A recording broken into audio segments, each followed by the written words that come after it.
और बात करेंगे एक और बड़ी सफलता की। नक्सलियों ने सरेंडर किया है। तेलंगाना में 37 नक्सलियों ने सरेंडर किया।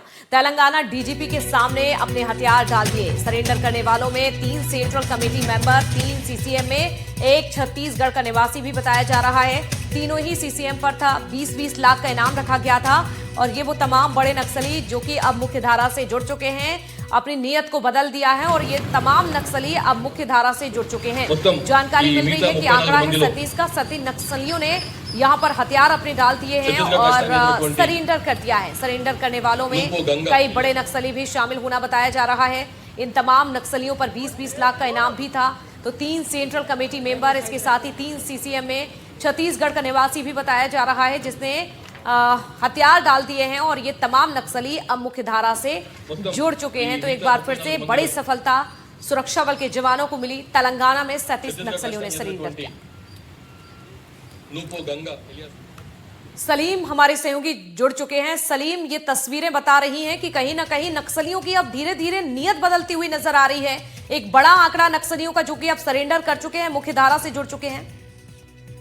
जी बिल्कुल, एक जो माओवादियों का जो नियत है और जो दहशत जो देखने को मिला है हाल फिलहाल में हिडमा के मरने के बाद, ये बड़ा असर अब बस्तर के माओवाद संगठन को मिला है। और इस बार बड़ी संख्या में नक्सलियों ने तेलंगाना में जाकर सरेंडर कर दिया है, जिसकी बड़ी खास बात यह है कि इसमें 3 स्टेट कमेटी सदस्य भी हैं और सीसीएम मेंबर हाल ही में उन्हें रिक्रूट किया गया था। और ये बड़ी संख्या में जो नक्सली गए हैं, इससे माओवादी संगठन को बड़ा झटका लगा है।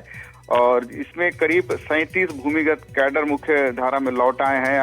आत्मसमर्पण करने वालों में 3 राज्य समिति सदस्य भी हैं और तेलंगाना डीजीपी शिवधर रेड्डी के मौजूदगी में सभी ने हथियार डालकर मुख्य धारा में शामिल होने की घोषणा की है।